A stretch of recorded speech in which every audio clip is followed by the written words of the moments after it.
இல்லாமல்ல இறைவனுடைய அருட்பெரும் கருணையினாலும் நாயன்மார் பெருமக்களுடைய குருவருடன் முன்னின்றருள் செய்ய எம்பிரான் தெய்வ சேக்கிழார் பெருமான் திருமாய் மணந்திருக்கின்ற திருத்தொண்டர் புராணமாகிய ஞான நூலினை தொடர்ந்து ஓதுவதற்கும் சிந்திப்பதற்கும் வழிபாடு செய்வதற்கும் குருவருடும் திருவருடும் நமக்கு வாய்ப்பை வழங்கியிருக்கின்றது. அந்த வகையில் குருவருடையும் திருவருடையும் மனம் மொழி மெய்களால் வழங்கி அடியேனை சென்னையில் ஆற்றுப்படுத்திய ஆசிரியர் பெருமக்களின் திருவடிகளையும் அருட்குருநாத ஐயா அவர்களின் திருவடிகளையும் மனம் மொழி மெய்களால் வழங்கி என் ஞான சிந்தனை என்று சிந்திக்க எழுந்திலே இருக்கக்கூடிய அத்தனை அன்பர் பெருமக்களின் திருவடி தாமரைகளுக்கும் பணிவான வணக்கங்களை உரித்தாக்கி நாம் இன்றைய சிந்தனையை சிந்திக்க முற்படலாம். நண்பர்களே, எம்பிரான் திருஞான சம்பந்த பெருமானுடைய அருள் வரலாற்றை சிந்தித்துக் கொண்டிருக்கக்கூடிய நிலையில் சென்ற வகுப்பில் அவருடைய 5வது திருத்தல யாத்திரையில் திருமறைக்காடு என்கின்ற திருத்தலத்தில் எழுந்தருளி மறைகளால் அடைக்கப்பட்ட திருக்கதவை எம்பிரான் அப்பர் பெருந்தகையினிடத்தில் விண்ணப்பித்து அத்திருக்கதவினை திறந்து இறைவனை வழிபாடு செய்து பின்பு மீண்டும் புறத்து வந்து அப்பர் பெருமான் நம்மளுடைய பிள்ளையாரை விண்ணப்பம் செய்து இந்த திருக்கதவம் இன்று போல் என்றும் திறக்க அடைக்க அருள் செய்ய வேண்டும் என்று அருள் செய்த போது அந்த நிலையில் திருக்கதவை அடைப்பதற்கு பதிகம் பாடி பிள்ளையார் அடைத்து அந்த தொடர்ந்து அந்த வழக்கு நடந்து வருகிறது என்கிற நிலையில சென்ற வகுப்பில் நாம் பார்த்தோம்.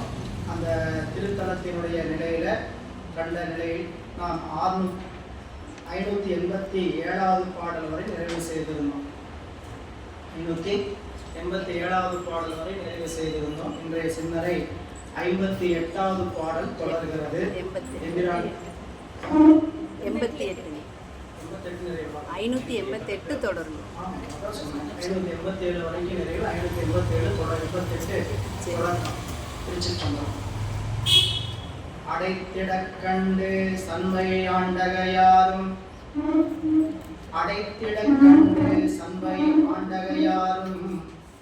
அஞ்சுள் தொடைத்தமிழ் ஆழியாரும் தொழுது எழ தொண்டர் ஆத்தா உடை பொழிந்து இழிந்தது எங்கும் பூமலை புகழி வேந்தர் நடைத்தமிழ் பதிகை மாலை நிரம்பிட நவின்று போற்ற சதுரம் மறைதான் துதி செய்து வணங்கும் என்று சொல்லக்கூடிய திருப்பதிகத்தை பிள்ளையார் அருளி செய்ய அந்த திருக்கதவு திருக்காப்பிட்டது. அதை கண்டு அடைத்திட கண்டு சண்பை ஆண்டகையாரும் சண்பையிலிருந்து வந்து சீர்காழியுடைய தலைவராக இருக்கக்கூடிய பிள்ளையாரும் அஞ்சொல் தொடைத்தமிழ் ஆழியார் அழகிய சொல்லை தொடுக்கக்கூடிய தமிழ் ஆடக்கூடிய எம்பிரான் திருநாவுக்கரசு பெருமானும் அதை கண்டு தொழுது என தொண்டர் ஆர்த்தார். எங்கும் பூமலை குடை பொழிந்து இழிந்தது. இந்த வார்த்தை எப்படி பொருள் செய்யணும்? எங்கும் பூமலை குடை பொழிந்து இழிந்தது புகழி வேந்த நடைத்தமிழ் பதிகமாலை நிரம்பிட நவின்று போற்ற. முதல் பாடலே திருக்கதவம் அடைப்பிச்சு பார்த்தோம். திருநாவுக்கரசு பெருமான் திருப்பதிகம் பாடும்போது 11வது பாடல் தான் திருக்கதவம் அடைத்தது. எம்பிரான் திருநாவுக்கரசு பிள்ளையார் பாடும் பொழுது முதல் பாடலை அடைச்சிருச்சு. இப்போ அந்த திருக்கதிகத்தை முழுமையாக திருக்கடைக்காப்பு 11 பாடல் பாடி நிரப்புகிறார் பிள்ளையார். அத்திருவாயில் தன்னில் அற்றை நாள் தொடங்கி நேரே மெய்த்திரு மறைகள் போல மேதினி புக்கு போற்ற வைத்து எதிர் வழக்கம் செய்த பரம்பிலா பெருமையோரை கைத்தலம் குவித்து தாழ்ந்து வாழ்ந்தது கடல் சூழ் வையகம். இந்த வழக்கு இன்று தொடங்கி, அதாவது பிள்ளையார் திருக்கதவத்தை திறப்பதற்கும் அடைப்பதற்கு செய்த இந்த வழக்கு இன்று தொடங்கி எப்பொழுதும் நடக்கிறதுக்கு செய்த பெரியவர்கள் இந்த செயலை செய்திருக்கக்கூடிய பரம்பிலா பெருமையோ எல்லாமே தொடக்கம் என்பதை பார்த்தா ரொம்ப எளிமையா யாருனாலையும் கண்டுகொள்ளாத மாதிரி தான் இருக்கும்.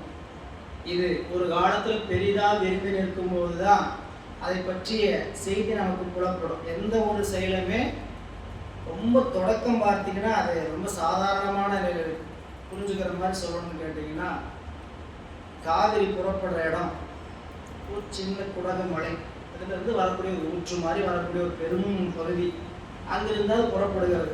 அது பறந்து விரிந்து செல்கிறது.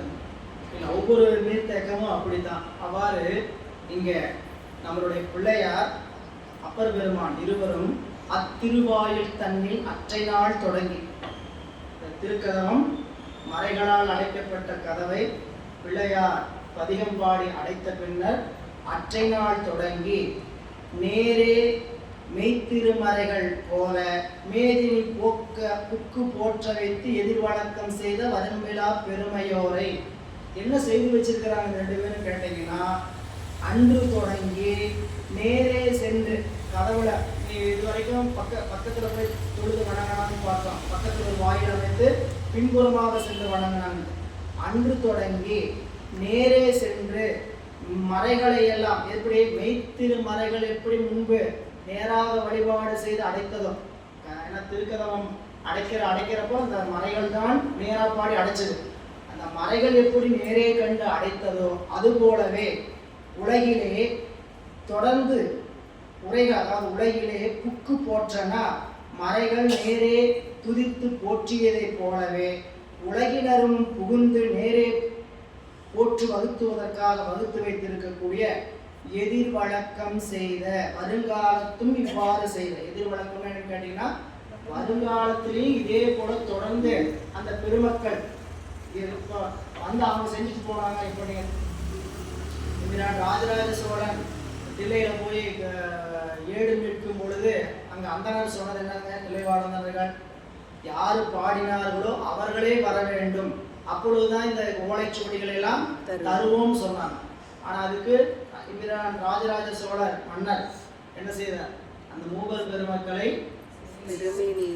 செப்பு திருமேனிகளாக செஞ்சு பல்லக்களை கொண்டு போய் திறக்க சொல்லி சொன்னார். அப்போ இன்னைக்கும் இந்த ஒரு வழக்கு என்ன ஆயிடக்கூடாதுன்னு கேட்டீங்கன்னா, அவங்க வந்து பாடி திறந்தாங்க, பாடி அடைச்சாங்க, மீண்டும் அவங்க வந்து பாடி திறந்தா தான் இது நடக்கும்னு சொல்லி நினைச்சிக்க கூடாது அப்படின்ட்டு எதிர் வழக்கம் செய்து. அப்படின்னா தொடர்ந்து வருகிற காலத்திலும் இதே போல இந்த வழிபாடு தொடர்ந்து நடைபெறணும். இதுதான் ஒரு வழிபாட்டு மன்றத்துக்கும் ஒரு வழிபாட்டு முறை நடக்கிறதுக்கும் ஒரு நிலை. நீங்க வழிபாட்டை ஒரு புகுத்துறது ஒரு பெரிய விஷயம் இல்லை, தொடர்ந்து நடக்கிறதுக்கான ஏற்பாட்டையும் செய்யணும். சரிங்களா? ஏன்னா எடுத்தவங்க அமுத்தவங்க எல்லாத்தையும் ஒரே ஒரு வருஷம் என்ன வேணா பண்ணிடலாம், ஒரு நாள் என்ன வேணா பண்ணிடலாம். ஆனா தொடர்ந்து செய்வதற்கான வாய்ப்பை உருவாக்கணும். அதுக்கு என்ன செய்யணும்? தொடர்ந்து செய்வதற்கான வாய்ப்பு உருவாக்குறதுக்கு முதல் தேவை ஃபண்டு, ரெண்டாவது தேவை ஆட்கள். சரிங்களா? நிதி இறைவன் எப்படியும் கொடுப்பார். சரிங்களா? பணி செய்வதற்கு ஆட்களை உருவாக்கிக்கிட்டே இருக்கும். பணி செய்வதற்கு ஆட்கள் தான் மிக அவசியமே தவிர நிதி இருந்தா தான் செய்ய முடியலன்னு நினைச்சிருக்கூடாது. நிதி கண்டிப்பா இறைவன் கொடுத்துருவார். இன்னைக்கு பவானியில 63 விழாவில் இந்த ஆண்டு நான் உணர்ந்த விஷயம் என்னன்னு கேட்டீங்கன்னா, பணி செய்வதற்கு இன்னும் ஆள் அதிகம் பண்ணணும். சரிங்களா? நம்மகிட்ட இருக்கிற ஆட்கள் பத்தலை. என்னன்னு கேட்டீங்கன்னா, பணி அதிகமாயிடுச்சு, வேலை அதிகமாயிடுச்சு. நாங்கள் போன வருஷம் வரைக்கும் ஸ்கூலைஸ் பண்ண வரைக்கும் எல்லாருமே பணி செய்யலாம். சரிங்களா? எல்லாரும் சில பேர்லாம் அப்படி இப்படின்னு வருவாங்க போவாங்க, தொட்டு தோணாம சில பேர்லாம் இருந்தாங்க. ஆனால் இந்த ஆண்டு 95% பேர் பணியில் இருக்கிறாங்க. 95% பேர் பணியில் இருந்தும் அங்கங்கே லேக்கிங் வருது. என்ன காரணம் உங்களுக்கு தெரியும், வெளியே இருக்கிறவங்களுக்கு தெரியாது என்னென்ன லேக்கிங் நடந்ததுன்ட்டு. ஆனால் நாங்கள் கூட கண்ணோட பார்க்கும்போது இங்கே இந்த இடர்பாடு இருக்குது. சரிங்களா? காலையில் பந்தலில் தண்ணீர் வந்து எங்கே வச்சாங்கன்னே தெரியல. காலையிலேருந்து மத்தியானம் வரைக்கும் தண்ணீர் தண்ணியில் உணவு பந்தலில் தண்ணீர் இல்லைங்கிற தட்டுப்பாடுங்கிறத காதுக்கு வருது. சரிங்களா? எல்லாம் ஏற்பாடு பண்ணியிருக்கிறோம், ஆனால் போய் சேர என்ன காரணம்? அதற்கான அங்கே ஒரு ஆட்களை நாம் போராட்டம். அப்போ என்ன பணி செய்வதற்கான தொண்டர்களை உருவாக்க வேண்டும் என்பது தான் கூட்டத்தில் முடிவு பண்ணப்பட்டது. அரங்காவலத்து கூட்டத்தில் என்ன முடிவு பண்ணப்பட்டதுன்னா, இன்னும் தொண்டர்களை உருவாக்கணும். தொண்டர்களை உருவாக்கணும். இந்த ஆண்டு வாலண்டியர்ஸ் வந்து ஒரு 200 பேர் வந்தாங்க. இந்த ஆண்டு உணவு பரிமாறதுக்கு போனால் 100 பேர் கல்லூரி பசங்க. இந்த ஆண்டு உள்ளூர் பொதுமக்கள் என்று சொல்லக்கூடிய 200 பேர் வந்தாங்க. இந்த 200 பேரை யாரெல்லாம் பணிக்கு 10 நாளுக்கு வருவாங்களோ அப்போ உள்ள ஈடுபடுத்தணும். அந்த ஒரு நாள் மட்டும் வந்தால் போதாது. என்ன என்னன்னு கேட்டீங்கன்னா, ஐயா போய் விக்ரமசிங்கபுரத்தில் சிவஞான முனிவருடைய குரு பூஜைக்கு பேராசிரியர் அழைத்திருந்தாருன்னு போனார். சண்முகமையை அழைத்தாருன்னு அங்கே போய் ஒரு அழைப்புக்காக போனவர் பேச சொன்னாங்க. அப்படின்னு பேசுறதுக்காக வரலையே அப்படின்னாரு. ஏதோ ஒன்று சொல்லுங்கன்னு சொன்னாங்க. ஐயா சொன்ன ஒரே வார்த்தை, இங்கே உட்காந்துருக்கிறவங்க பூரா எபோவ் 60 இருக்கிறீங்க, எபோவ் 70 இருக்கிறீங்க. 30 பேர் இருக்கீங்க. எத்தனை பேர் இருக்கீங்களா? 30 பேர்த்துல 28 பேர் எப்படி இருக்கிறீங்க? எல்லாம் ரிட்டையர்மெண்ட்ல உட்காந்துருக்கிறீங்க. இந்த சிவஞான சுவாமிகள் பேரவை என்று சொல்லக்கூடிய விக்ரமசிங்கபுரத்தோட இந்த பெருமை ரொம்ப உயர்ந்தது. அப்படி இருக்கக்கூடிய நிலையில நீங்க என்ன செய்யணும்னு கேட்டீங்கன்னா, இளையவர்களை தலைமுறைகளை கொண்டு வர வேண்டும்.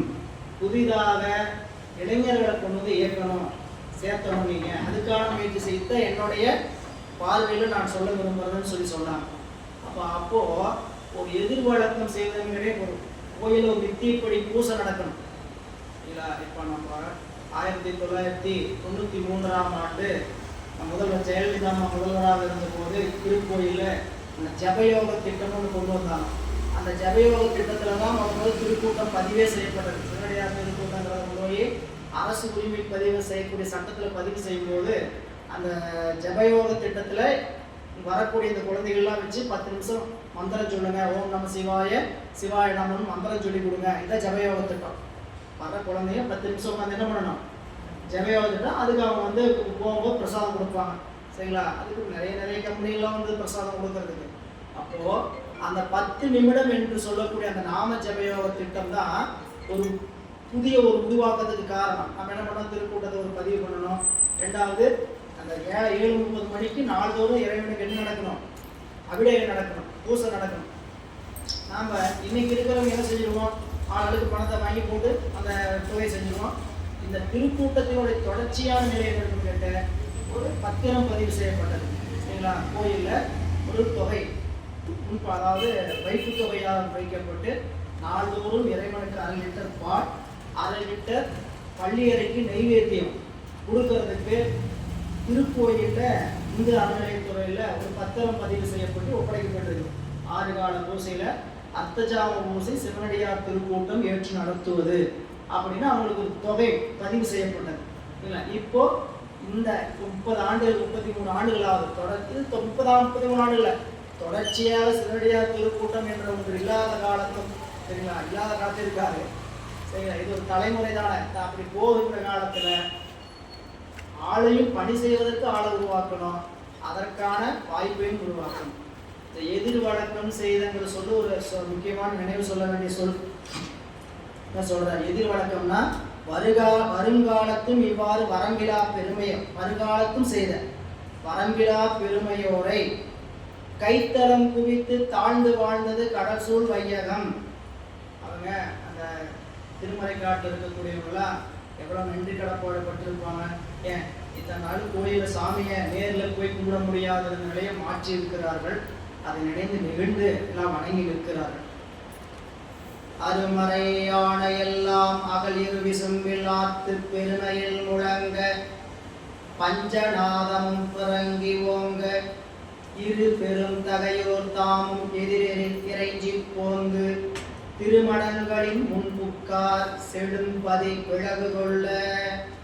இவர் இருவரும் என்ன செய்தார்கள்? எல்லாரும் கை குவித்து வணங்கினாங்க. இவங்க 2 பேரும் ஒருவருக்கொருவர் வணங்கிட்டாங்க.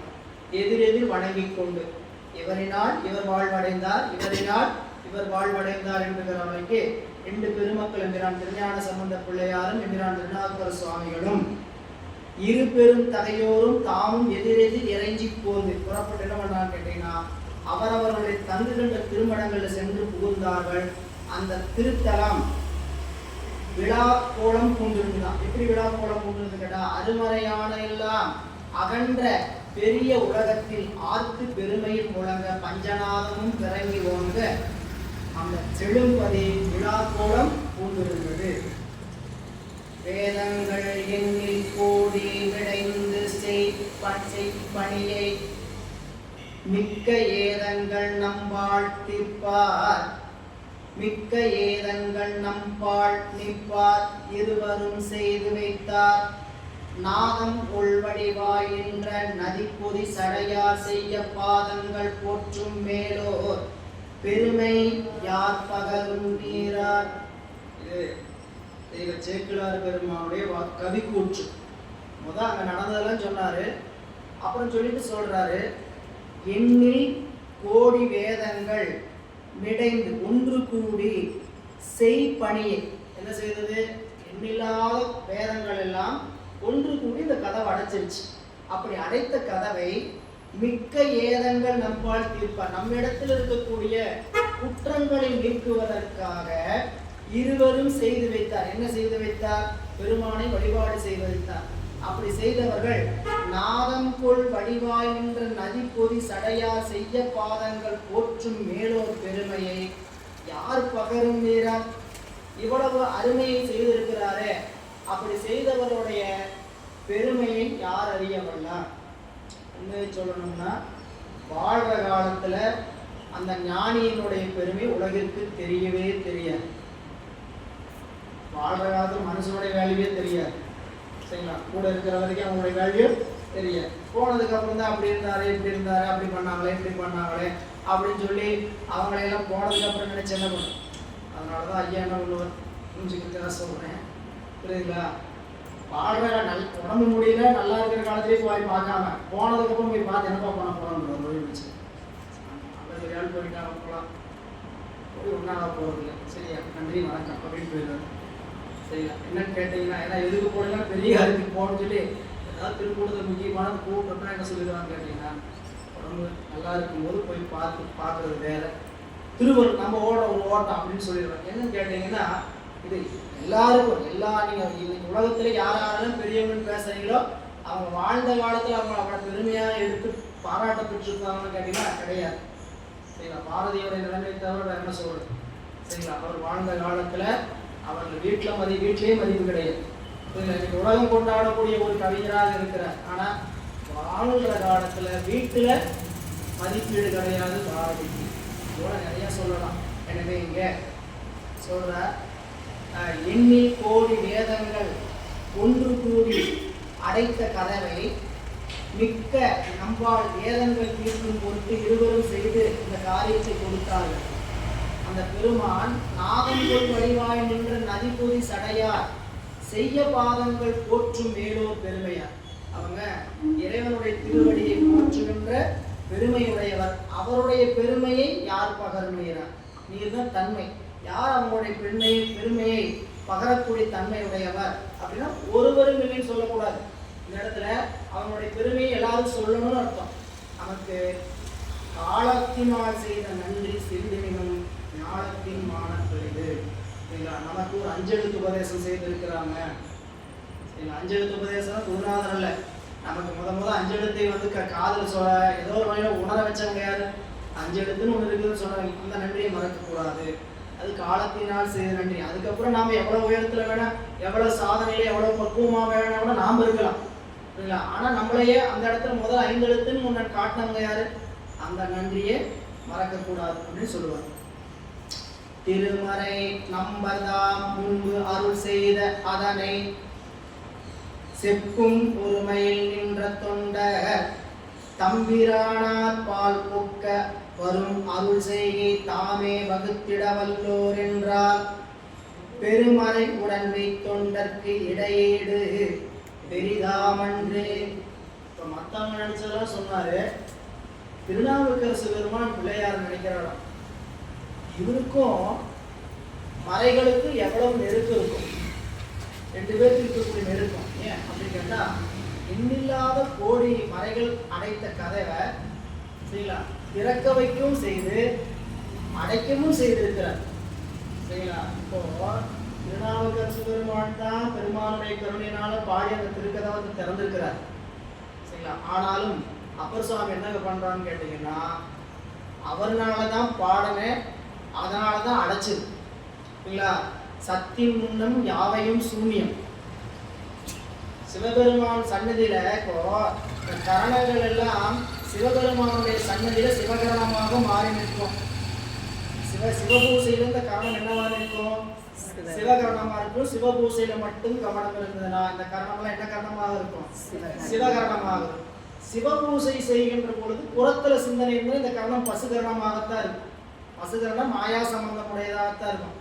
கை பெருமானுக்கு மணி அடிக்குதுன்னா உணர்வு முழுக்க கை மணி பெருமானுக்கு மணி அடிக்குது, இந்த உடம்பு முழுக்க. அதனாலதான் இந்த உடம்பு என்பது பூசை செய்யும் போது இது நான் பூசை செய்யறேன்னு நினைச்சு செய்யவே கூடாது. பூசிப்பது சிவம், பூசனை ஏற்றுக்கொள்வதும் இல்ல. ஆன்ம அறிவு சிவலிங்க திருமேனி பல முறை சொன்னதான். சிவலிங்க திருமேனி என்பது என்ன? நம்மளுடைய அறிவு. சிவலிங்க திருமேனி என்பது நம்மளுடைய அறிவு. சிவலிங்க திருமேனிக்குள்ள இருக்கக்கூடிய அந்த ஆற்றல் சிவபெருமானுடைய பேரல் இல்ல. அவர் என்ன? அந்த சிவலிங்கம் என்னது? மூர்த்தி. மூர்த்திக்குள்ள இருக்கிறது மூர்த்திமான் இல்ல. இப்ப நீங்க நல்லா ஒரு ஆழ்ந்து சிந்திச்சீங்கன்னா சிவலிங்க திருமேனி உங்களோட அறிவுன்னு வச்சுக்கோங்க. புரியல? இப்ப அறிவை ஃபோக்கஸ் பண்றீங்க. அறிவுக்குள்ள ஃபோக்கஸ் பண்ணீங்கன்னா அறிவுக்குள்ள என்ன இருக்கு? அந்த மூர்த்திமானாகிய சிவம் அந்த திருமேனிக்குள்ள இருக்கு. புரியல? அப்படி ஒரு இடையீடு இல்லாத தோற்றம் நமக்குள்ள வரணும்னா அதுக்கு பூசனை என்பது கரணங்களை எல்லாம் நீத்து. கரணம் நீக்கணும்னா கையை வெட்டிட முடியாது, காலை வெட்டிட முடியாது, மனசைக்கு ஏதாவது எடுத்து வச்சு பெயர்த்து எடுத்து தூக்கி போட முடியாது. எல்லாமே சிவகம்பாவனையில் ஒவ்வொரு நாளும் செய்யலாம். ஒவ்வொன்றையும் நீக்கணும்னு என்னன்னு கேட்டிங்கன்னா உணர்வால் நீங்கி நிற்கணும். அந்த எவ்வளவு நேரம் பூசைக்குரிய நேரமோ அந்த உரிய நேரத்தில் புறச்சிந்தனைகளை நீங்கி நிற்கிறதுக்கான வாய்ப்பு என்னென்னலாம் இருக்குதோ அதை ஏற்படுத்திக்கணும்.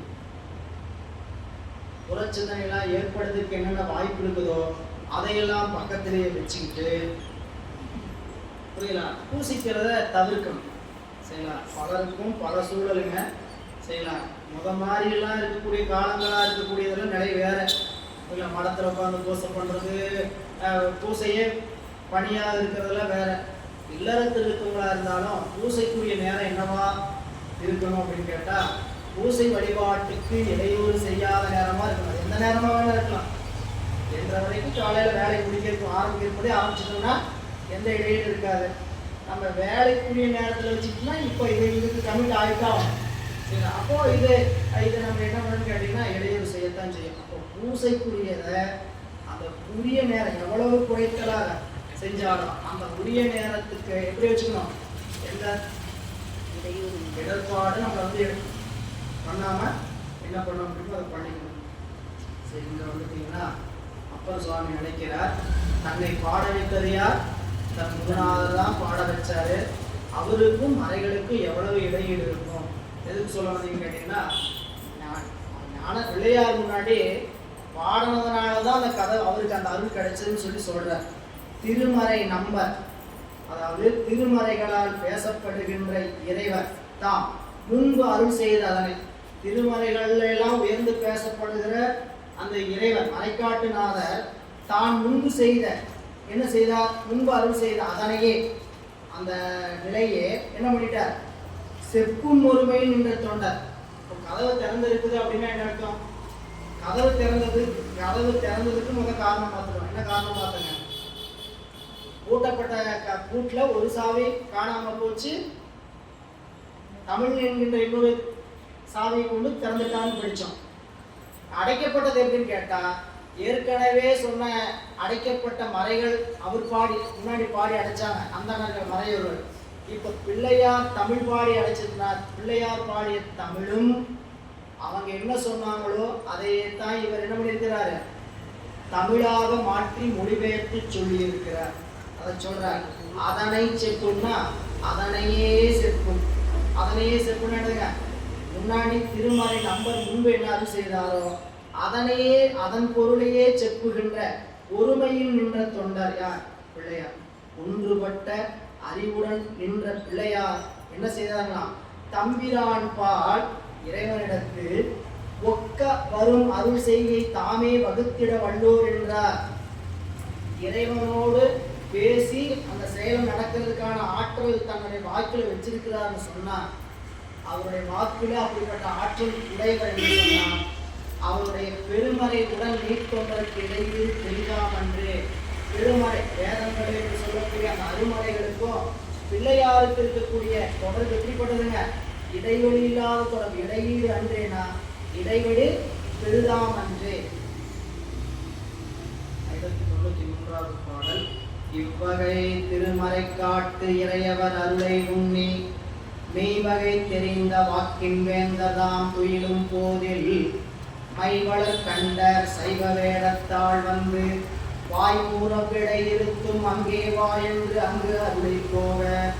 பிள்ளையாருடைய வரலாற்றில் அப்பர் பெருமான் பிள்ளையாருக்கும் மறைக்கும் எவ்வளவு தொடர்பு இருக்குது, அவங்களுக்கு 2 பேருக்கு இடையீடு கிடையாதுன்னு நினைச்சிட்டு மாதிரி இங்க சொல்றார். அங்க என்ன சொல்றார்? அப்பர் பெருமானுடைய வரலாற்றுல பெருமானுடைய திருவுள்ளம் செய்ய தெரியாது நான் ஏதாவது பாடிக்கும் போல அப்படின்னு கொஞ்சம் மனம் வருந்தி மனத்துல போய் படுத்தார்.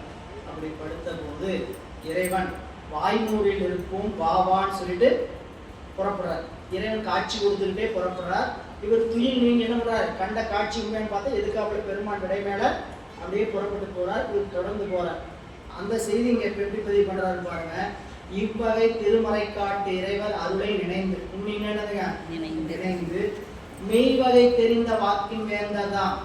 மெய்வகை உண்மை என்ன என்பதை தெரிந்திருக்கக்கூடிய வாக்கின் மன்னவராக இருக்கக்கூடிய அப்பர் உறங்கும் போது மைவளர் கண்ட சைவ வேடத்தால் வந்து இறைவனுடைய காட்சி விழுந்தானா திருக்கோணம். சைவ வேடம் என்பது மங்களமான வேடம். சைவ வேடம்ங்கிறத திருநீரு கண்டிகை அப்படிங்கிற கோலம் இல்ல, மங்களகரமான காட்சி அம்மையப்பராக காட்சி கொடுத்து வாய்மூர் அவர்களிடை இருக்கும் அங்கே வாயின் அந்த அருளி போக வாய்மூர் இருக்கும் தொடர்ந்து வாப்பான்னு சொல்லிட்டு பெருமான் என்னங்கிறாருங்க காட்சி கொடுத்துட்டே போறார்.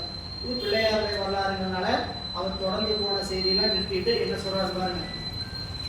கண்ட போதை கைகள் குவித்து உடன் கடிது செல்வார் மண்டிய காதலோடு மருவுவார் ஒன்றும் காணார் என் திசை நோக்குவார்க்கு எய்துவார் போல எய்தா அண்டதம் பிரானார் தம் பின் போயினார். ஆர்வத்தோடும் பெருமானிப்போ அப்படி காட்சி கொடுத்ததை பார்த்த அவர் கண்டபோதே கைகளை குவித்து கொண்டே அந்த காட்சி எப்படி இருந்ததோ அந்த காட்சியை கண்டுகொண்டே அது பின்னாடி போனார். பெருமான் என்ன பண்ணாங்களா?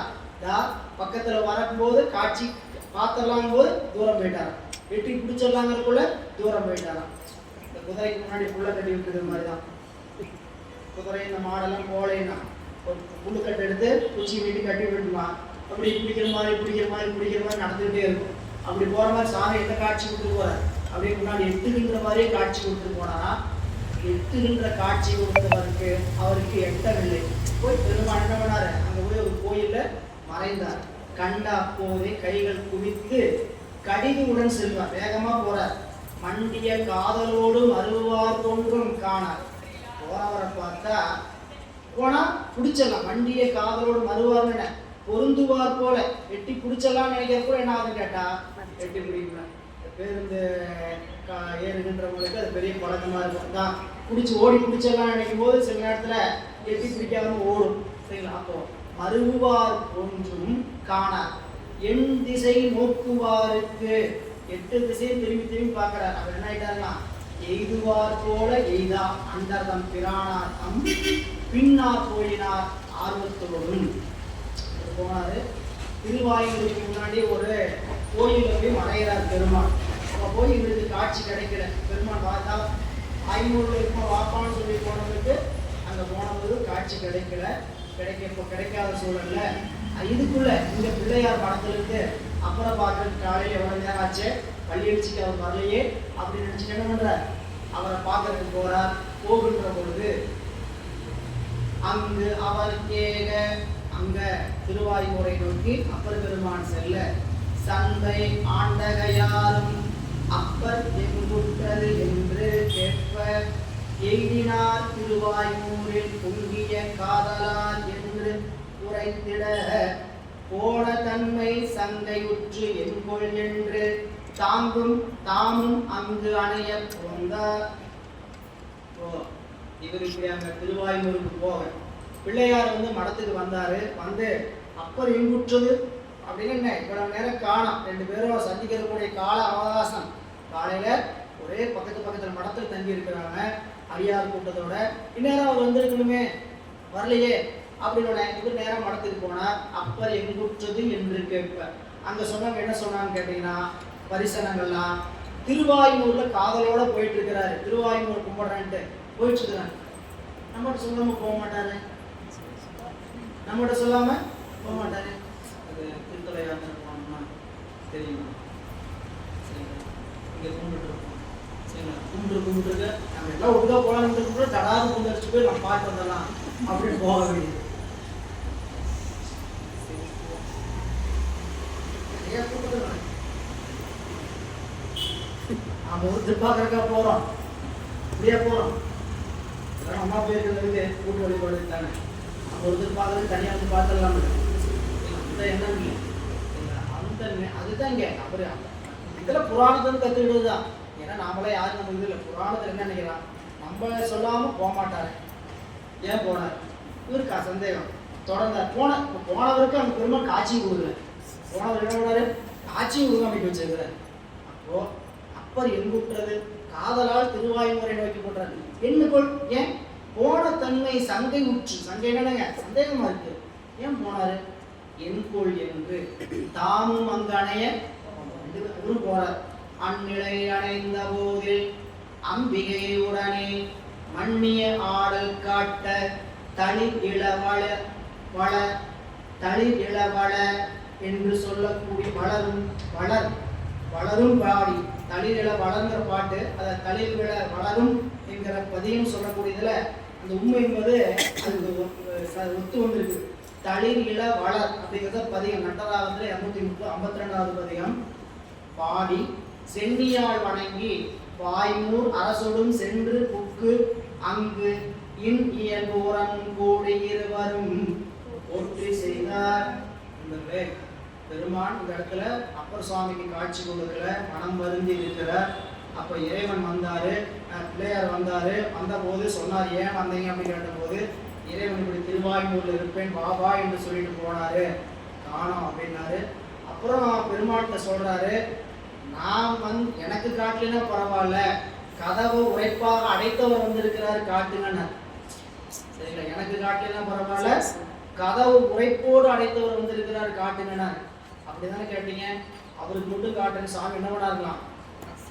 ஒரே நேரத்துல ஞானசம்பந்த பிள்ளையாருக்கு மட்டும் காட்சி கிடைக்குது, திருநாவுக்கரசு பெருமானுக்கு காட்சி கிடைக்குது. என்ன கேட்கிறார், எனக்கு காட்டல என்ன பரவாயில்ல, கதவு அடைக்க பாடியவர் வந்திருக்கிறாரு, அவருக்கு காட்டிட்டா போச்சு. அப்படி என்ன பண்ணலாம், பெருமானுக்கு காட்சி கொடுத்தார். தளிரில வளர் என்று சொல்லக்கூடிய அந்த திருப்பதி பாடினாரு. பாடிட்டு சாமி என்ன பண்ணாருன்னா அப்பருக்கு காட்டினாராம். திருஞான சம்பந்த பிள்ளையார் பாருங்க, வாய்மூரடிகள் தெரிகிறார் பாருங்க, அப்படி கனவுல காட்டி தொடர்ந்து வந்தவர் அங்க வந்து காட்சியை மறைச்சு பிள்ளையாருக்கு காட்டி பிள்ளையார் காட்ட அப்ப பெருமான் கண்டார். நிறைய ஆராய்ச்சிகள் இருக்கு, நிறைய அனுபவ சொற்கள் இருக்கு. அன்பர்கள் சொல்லும் பொழுது, ஐயா கடவுள் போன சொல்லும் பொழுது, பெருமானை காண்கின்ற அறிவும் தகுதியும் உடையவர்கள் கூட நான் கண்டுவிட்டேன், நான் கண்டு விடுவேன்ற முனைப்புல நினைக்கவே கூடாது. நமக்கு எங்கேயாவது இறையர்கள் அனுபவம் ஏற்படும். இந்த இறையர்கள் அனுபவத்தை நான் கண்டேன், நான் பார்த்தேன், நான் அப்படி ஆச்சு, எனக்கு இந்த செஞ்சார் அதை செஞ்சாருங்கிற அனுபவத்திலாம் என்ன பண்ணக்கூடாது, ஆணவர் மனச்சார்போடு நாம் என்ன பண்ணக்கூடாது, பெருமையாக பகிர்ந்து கொள்ளக்கூடாது.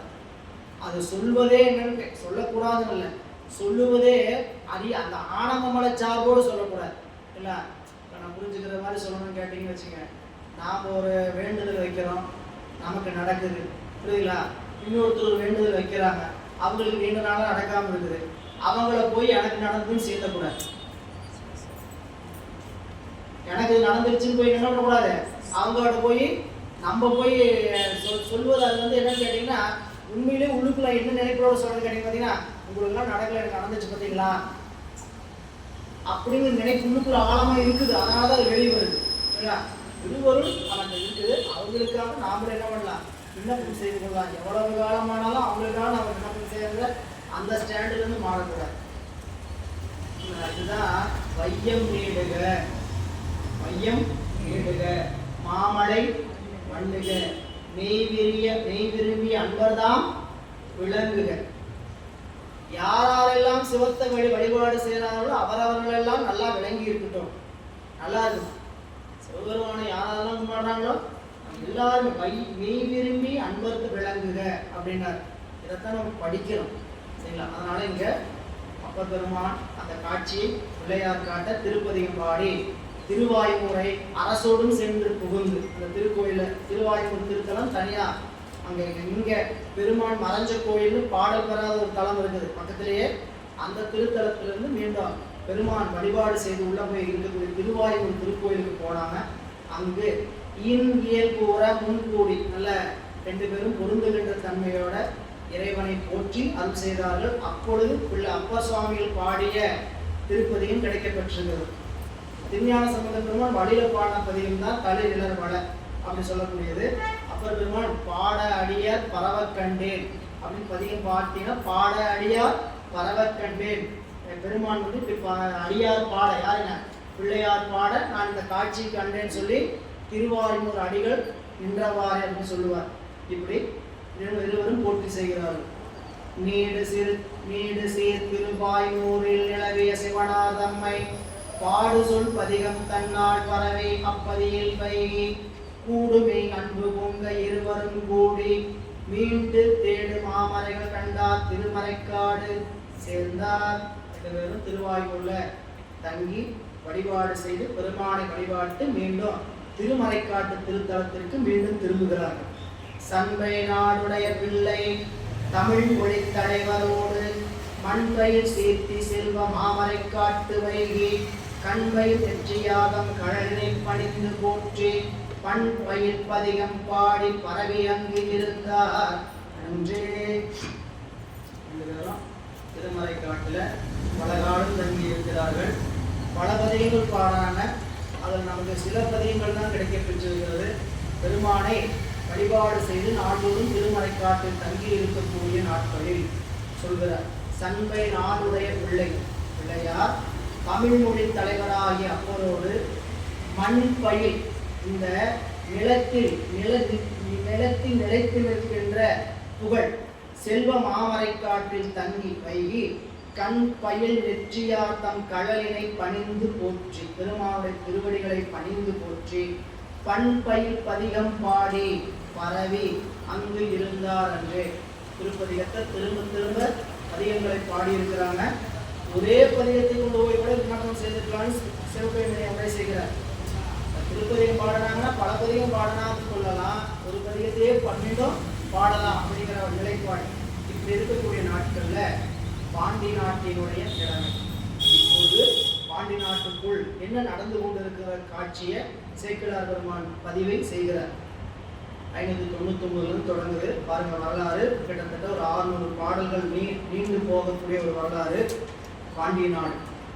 இவ்வகை இவர்கள் அங்கன் இருந்தனராக இப்பால் செய்வகை இடையே தப்பும் மண் தென்னவன் பாண்டி நாட்டு மெய்வகை நெறியில் நில்லா வினை அவன் சமயம் பிக்கு கை வகை முறைமை தன்மை கழிய முன் கலங்கும் காலை. இவ்வாறு இவர்கள் இங்கு இருக்க எங்க திருமறை காட்டில் தங்கி இருக்க அப்பால் இங்க இவ்வகை இவர்கள் அங்கன் இருந்தனராக அங்கன் ஒரு வார்த்தை போட்டிருக்கிறார். ரொம்ப அருமையான சொல்ல கடத்துல இவ்வகை இவர்கள் அங்கன் என்னதுங்க அங்கு இருந்தாலும் சொல்லலாம், கருணையோடு இருந்தாலும் ஒரு கருத்து. அங்கன்கிற வார்த்தைக்கு என்ன சொல்லுங்க பெருமானுக்கு அங்கன்னு ஒரு பேரு. அழகிய கண்ணை உடையவன் பெருமானுக்கு அழகிய கண். அது அழகிய கண் அழகா இருக்குதுன்னா அது காரணம் எப்படின்னு கேட்டீங்கன்னா கருணை இருக்குதுன்னா அந்த கண் அழகுன்னு அர்த்தம். சரிங்களா? ஐப்ரோ பண்ணிட்டு மஸ்காரா போட்டுட்டு மைக் தீட்டிட்டு சரிங்களா லேசெல்லாம் வச்சுக்கிட்டு எப்படியோ கண்ணழகை காட்டுறாங்க.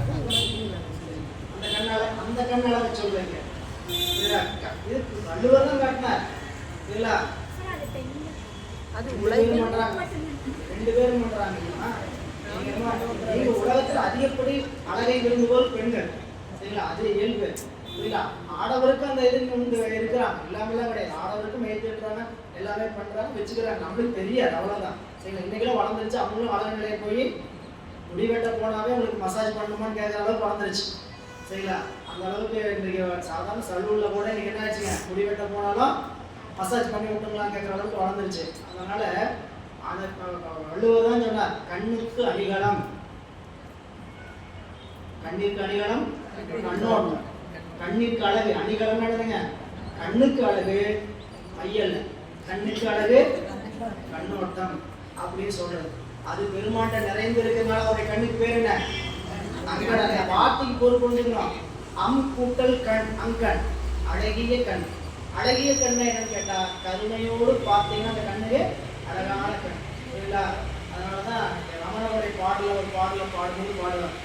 சரிங்களா? ரமண மாலைன்னு பாடல, அருணமலை குரு ரமணா கருணை வதனா, அருணமலை குரு ரமணா கருணை மழை விடிவதனால் மனது ஒன்று இருக்கின்றதே, எனது என்று தவிக்கின்றதே, எனது மனம் அழிந்திடவே அருள் புரிவாய், அருள் புரிவாய். தனித்திருக்கும் தாகம் கொண்டே கருணை உனக்கு இல்லையோ, பணித்த விழி நிலையை கூறவில்லையோ, இனியும் காலம் தாழ்த்தாமல் அருளாம் பார்வை தர வேண்டும். ரமணமாலை தெரியும். சரிங்களா? இளையராஜா பாடியிருப்பாரு, கேட்டு பாருங்க.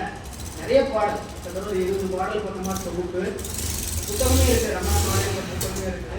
அப்படிப்பட்ட இதுல சொல்லும்போது கருணை அருள் விழி வதனா, கருணை மழை விழி வதனா அப்படின்னு, விழி வதனம் முகம் எப்படிப்பட்டதுன்னு கேட்டா, கருணையோடு இருக்கக்கூடிய விழி பெருமான் அண்ணாமலையார் என்று சொல்லக்கூடியவர் அப்படின்னு சொல்லுவார். சொல்கிறார், இவ்வகை இவர்கள் அங்கன் இருந்தனர் ஆக. அடியார் பெருமக்களோடு அப்பர் பெருமானோடு பிள்ளையாரும் திருமறைக்காட்டில் தங்கியிருக்க. இப்பாடுனா இந்நாளில், இப்பாடுங்கிறதுலங்க இந்த பாடத்தமில்ல, இந்நாளில் செய்வகை இடையே தப்பும் தென்னவன் பாண்டி நாட்டு. செய்வகை இடையே தப்பும் தென்னவன். செய்வகைங்கிறதுக்கு என்ன பொருள் கேட்டீங்கன்னா, எதை செய்யணுமோ அதை செய்யறதுக்கு பேர் செய்வகை. புரியுங்களா? நம்ம செஞ்சாவே வேணதானே, புரியுங்களா? எதையாவது செஞ்சா தானே வேணுங்க, அதனால செய்யாம உட்காந்துக்கலாம் அப்படின்னு நினைச்சாலும் அதுவும் வேணதான். வந்த வேலையை சரியா செய்யணும், வினைய ஈட்டுகின்ற வகையில செய்யக்கூடாது. அதனாலதான் வள்ளுவர் செய்தக்க அல்ல செய்ய கெடும், செய்தக்க அல்ல செய்ய கெடும், செய்தக்க செய்யாமையாலும் கெடும், செய்தக்க அல்ல செய்ய கெடும். செய்ய வேண்டாததை செஞ்சினாலும் செய்தக்க செய்யாமையாலும் கெடும். செய்ய வேண்டியதை செய்யலினாலும் என்னடா இல்ல. அப்போ இந்த செய்வகைன்னு கேட்டீங்கன்னா, பிறப்பு எதற்கு வழங்கப்பட்டிருக்கிறது? எந்த உலகத்துல வேணா எந்த ஆராய்ச்சி வேணாலும் பண்ணணும். மனித பிறப்பு எதற்கு வழங்கப்பட்டிருக்கிறது? நம்ம என்ன நினைக்கிறோம், சில இடத்துல இருந்து கேள்வி கேட்கும்போது கேட்பாங்க, எங்க சமயம் தான் உயர்ந்தது, உங்க சமயம் தான் உயர்ந்தது, தியானம் தான் உயர்ந்தது, யோகா தான் உயர்ந்தது. எல்லாரும் அவங்க இருக்கிற இடத்துல அவங்களுக்கு பெருசா சொல்லுவாங்க. அதுக்கு அந்த அவங்க நூல் என்ன 1000 காரணம் கற்பிக்கப்பட்டதோ அத்தனையும் சொல்லுவாங்க. சரிங்களா? அதையெல்லாம் தாண்டி சைவ சித்தாந்தம் என்ன சொல்கிறது ஆராய்ச்சி பண்ணி, உங்களை யாரையும் கையை பிடிச்சி உட்கார வச்சு கட்டாயம் நீங்க சைவ சித்தாந்தத்தை தான் கடைபிடிக்கணும், சிவபெருமானை தான் கும்பிடணும், யாரையும் வழியெல்லாம் கொண்டு வந்து கட்டாயப்படுத்துற. ஆனால் உண்மை மெய்நெறி சமயம் எது, எந்த சமயம் சொல்கின்ற அருள் தன்மை முக்தித்தன்மை உண்மையானதாக இருக்குதுங்கிறத நாம் ஆராயறதுக்கு தைரியமா துணிச்சலோட இருக்கு. சாமி கும்பிட்டா போதும், அது கிடைச்சா போதும், வழிபாடு செஞ்சா போதும், ஒரு ஒழுக்க நெறியில் நின்றா போதும், அதுவே பக்தி தான். புரியுதா? இந்த பக்தி நெறி நிற்கிறவங்க வேறு நெறியிலையும் போய் நின்னீங்கன்னா அதனால பிரயோஜனம் இல்லை. எல்லாரும் என்ன நினைச்சுக்கிறோம்னு கேட்டீங்கன்னா, நாம எங்க போனாலும் பக்தியோட எல்லா கடவுளையும் கும்பிடணும் கும்பிட்டுட்டு இருக்கிறோம் இல்ல. இது மெய்த்தன்மைக்கு உரியதல்ல. இல்லை, இதை சொல்ல ஆரம்பிச்சதான் என்ன ஆட்டு கேட்டீங்கன்னா கூடத்துல ஒன்று காணாம போயிடுறாங்க. நிறைய உண்மை நிஜமா சொல்றோம். புரியுங்களா? உண்மையிலேயே இந்த மெய்நெறியை கடைபிடிக்க முடியுமான்னு கேட்டீங்கன்னா எல்லாருனாலையும் கடைபிடிக்க முடியாது. இங்க போனாலும் அவங்க சொல்றாங்க, அவங்களுக்கு மனசு ஊத்திக்கிட்டே இருக்கும். சரிங்க, நாம வேற அந்த கடவுளை கும்பிடக்கூடாதுங்கிறாங்க, இந்த கடவுளை கும்பிடக்கூடாதுங்கிறாங்க. இதெல்லாம் அப்புறம் கும்பிடாம விட்டோம்னா நமக்கு பாவம் வந்துச்சு, என்ன பண்றது அப்படின்னு நினைப்பிட்டு இருக்கிறாங்க. அதுக்கெல்லாம் கொஞ்சம் தத்துவ ஞானத்தை விளங்கிக்கங்க. சரிங்களா? எந்த கடவுளையும் கும்பிடக்கூடாது அப்படிங்கிற கொள்கையை சொல்றது நம்மளது இல்லை. நான் வேண்டேன் பிற தெய்வம், வேண்டேன் பிற தெய்வத்திட்ட போய் வேண்ட மாட்டேன். சரிங்களா? கும்பிட போனீங்கன்னா வேண்டி வச்சிடறேன். கும்பிட போனா என்ன வச்சிடும்? வேண்டி வச்சிடறேன். வேண்டேன் புகழ், வேண்டேன் செல்வம், வேண்டேன் மண்ணும் பெண்ணும், வேண்டேன் பிறப்பிறப்பு, சிவம் வேண்டாதமை நாளும் தீண்டேன், சென்று சேர்ந்தேன் மண்ணு திருப்பெரும் துறை இறைத்தாள் பூண்டேன், இனி புறம் போகேன் புறம் போகல் ஒட்டேன். இவ்வளவு தெளிவா கட்டுறேன். அப்போ இந்த இடம் கடற்கரை வரைக்கும் எங்கேயும் கேட்டீங்கன்னா பாண்டி நாட்டுக்குள்ள இருக்கக்கூடிய நிலைமையை பார்த்தீங்கன்னா தான் என்ன நிலையில சிறு தெய்வ வழிபாடு சொல்லப்படுகிறது, சிறு தெய்வ வழிபாட்டுக்குரியவர்களா நாம். சரி, உங்ககிட்ட ஒரு வாய்ப்பு கொடுத்துடலாங்க. என்ன ஆராய்ச்சி வேணா பண்ணுங்க. மனித பிறப்பினுடைய நோக்கம் என்ன ஆராய்ச்சி பண்ணுறது, ஏதாவது சந்தேகம் என்ன மட்டும் கேளுங்க. சரிங்களா? நீங்க தெரிஞ்சுட்டீங்க, புரியுங்க? அதனால சந்தேகம் இருந்தால் மட்டும் அதை கேளுங்க. ஏதாவது மனித பிறப்பினுடைய நோக்கம் என்ன அப்படின்னு நாங்கள் எப்படி ஒரு இடர்பாடா இருக்குது, ஏதாவது கேள்வி இருந்தா தாராளமா கேளு. அப்போ இந்த மனித பிறப்பு நோக்கம் எதுக்குன்னு கேட்டா, நான் யார், என்னுடைய தன்மை என்ன, எனக்கு இந்த பூமியில் என்ன வேலை, நான் ஏன் இந்த சுழற்சியில் இருக்கிறேன், நிறைய கேள்வி இருக்கு. பிற சித்தாந்த வகுப்புல சிந்திக்க வேண்டியது. இங்க செய்வகைன்னு சொல்லியிருக்கிறாரு பாருங்க ஒரு வார்த்தை, அந்த வார்த்தைக்கு விளக்கம் சொன்னா இவ்வளவு தூரம் சொல்லி ஆகும். இப்பால் இந்நாளில் செய்வகை, செய்ய வேண்டிய வகை, செய்வகைன்னு எதை செய்யணுமோ அந்த வேலை செயலை செய்யாமல் என்ன ஆயிட்டாருங்களா, இடையே தப்பும் தென்னவன் பாண்டி நாட்டு. அப்படின்னு என்ன அர்த்தம் கேட்டீங்கன்னா, பாண்டி நாட்டுல பாண்டியர்கள் ஆட்சியில் இருந்தவர்கள் முன்னாடி அவர்கள் எல்லாம் எந்த செயலை செய்யணுமோ அந்த செயலை செஞ்சு வாழ்ந்தாங்க.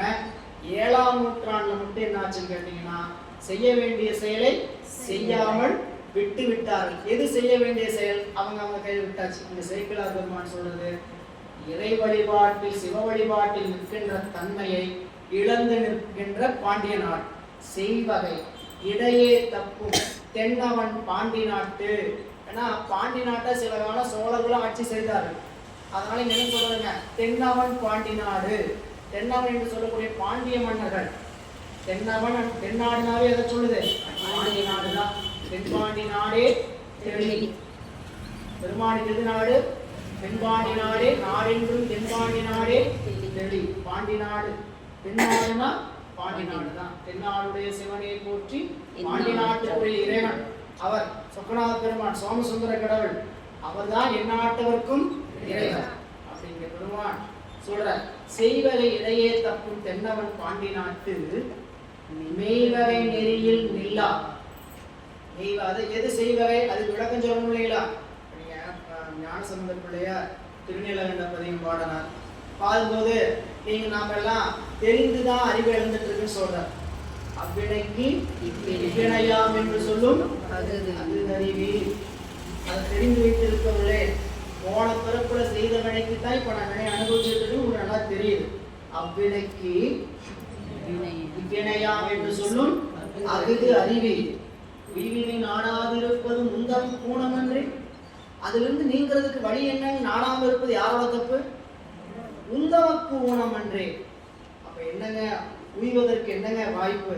உந்தமக்கு ஊனம் சொல்றீங்களே, உய்வகை நாடாது இருக்கிறேன்னு சொல்றீங்களே, அந்த உய்வகை என்ன அப்படிங்கிறது 3வது வரியில விட.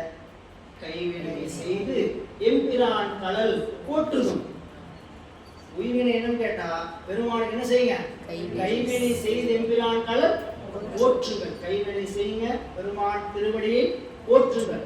அதுதான் நம்மளுக்கு வினை தீண்ட பெறா திருநீலகண்டம் அப்படின்னு காட்டினார். அதுதான் செய்வகை, அதுதான் மெய்வகை சொல்றார். மெய்வகை நெறியில் நில்லா. அத எதனால? வினையினால். மெய்வகை நெறியில் நிற்க முடியாதது காரணம் என்ன கேட்டீங்கன்னா, வினைதான் காரணம். அங்க உடம்போடு பொருத்தி கூறார். வினை அமன் சமயம் மிக்கு. சமண சமயம் மிக்குன்னு சொன்னா போதும். ஆனா என்னன்னு சொல்லிட்டாரு?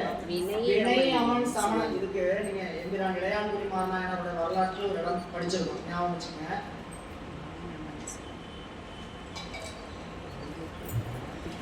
அந்த இளையான்குடி மாணவருடைய வரலாற்றுல சகோதரர் வந்து தீரவே பசித்து இருக்கிறாரு, அவருக்கு உணவு கொடுக்க வேண்டும். அணங்கே அது எங்கனே?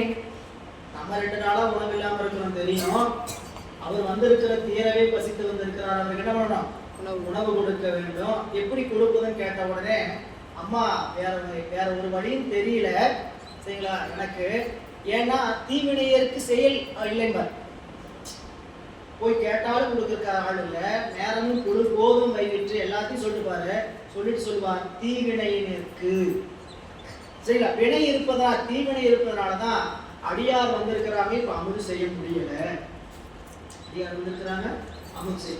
இங்க அப்படியே பொறுத்துனீங்கன்னா சொல்லுகிறார், வினை அமன் சமயம் மிக்கு மெய்வகை நெறியில் இல்லாத வினையின் காரணமாக இருக்கக்கூடிய அமன் சமயம். வினை கழிஞ்சு ஒவ்வொரு பிறப்பா வர வர நல்ல நெறி எய்துவது காலம் தன்னில் அன்பரை கண்டு.